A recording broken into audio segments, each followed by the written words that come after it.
actually the level of support within the Nauru Parliament in severing the so-called diplomatic relations with Taiwan and resuming this relation with China was unprecedented.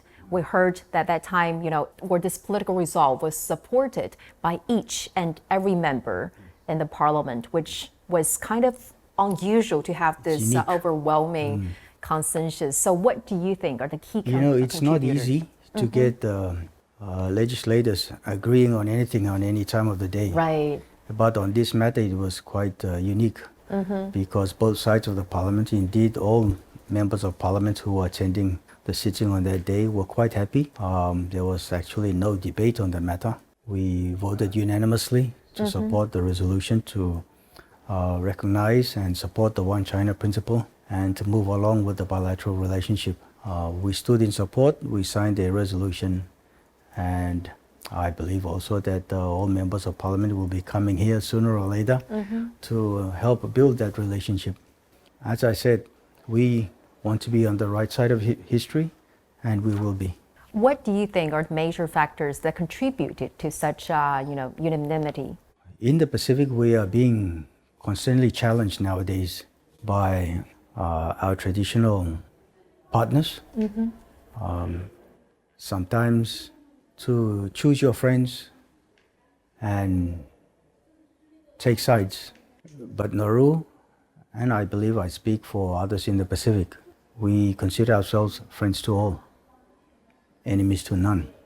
We find China's approach as in global affairs very, very refreshing. It has no issues in Nauru, as we want to be a partner of China moving forward, and we see a lot of potential in China's rise in the world.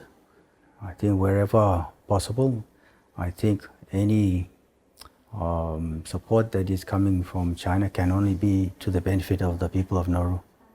Well, Mr. President, as you mentioned a bit earlier, that the cornerstone of this decision is actually the Nauru government accepts the One China principle and also recognizes the People's Republic of China is the sole legal government representing the whole of China. Well, this is in line with the UNGA 2758. So what is your understanding of the One China principle? And more importantly, how does your government plan to uphold this principle? We already have severed our so-called relations with the Taiwan region. We hope that in time, as Hong Kong rejoined China, so also will the Taiwan region. I think history will prove us right. History has shown, and I think the future will continue to show, that will happen sooner or later. And that is our understanding of the One China principle.